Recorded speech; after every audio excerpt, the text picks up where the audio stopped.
He began his quest from the garage of his home in Canada. I was the welder, I was the painter, and only one employee in the company. With a handful of tools, Guerman Goutorov set out to build his first armored car. He recognized its value as a niche market. Originally, I came from Russia, and I was in the police force for 5 years. Then I see so many criminal situations happening, and I decided to bring something that can protect the people. And I started to look for armored cars, and I end up making them myself. That was back in 1996. Today, Goutorov is at the helm of the STREIT Group, the largest privately owned armored vehicle company in the world. He operates his business not from Canada or Russia, but from Ras Al Khaimah, or RAK for short, in the United Arab Emirates. Feel very comfortable to stay in Ras Al Khaimah because we have a space. We got a space. This is the group's single largest operation. This building particularly is 400,000 square feet. We have 386 employees as right now, but we will be by next 6 months around 500 employees. Goutorov says he chose to locate here because the business practices suited them and it was more cost-effective than some of its neighbors. We visit U.A.E, visit Kuwait, Jordan, Iraq, and our choice was U.A.E. 140 vehicles a month are currently produced in the RAK plant.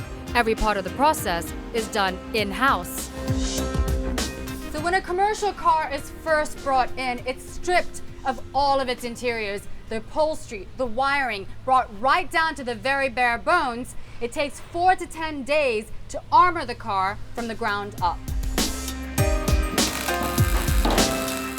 STREIT says 70% of the cars are made for commercial rather than military security vehicles.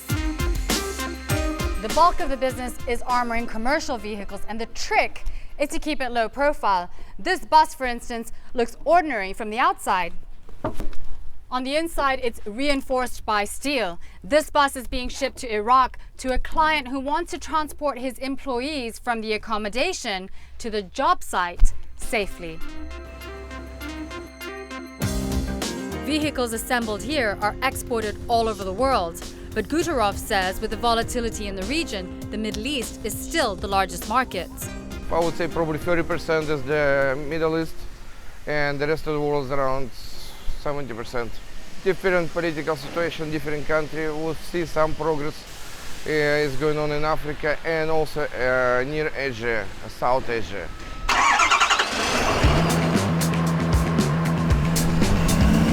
Goutorov plans to double the capacity at the RAK plant and increase production of its military vehicles. Next year we should be going to 60% commercial, 40 military side. Purpose is the same. They have to protect the lives. They have to save the soldiers. They have to save VIPs, individuals and governmental entities. Gearing up to expand his business in RAK to meet the rising demand for security worldwide. Leonie Lakhani, Ras Al Khaimah in the United Arab Emirates.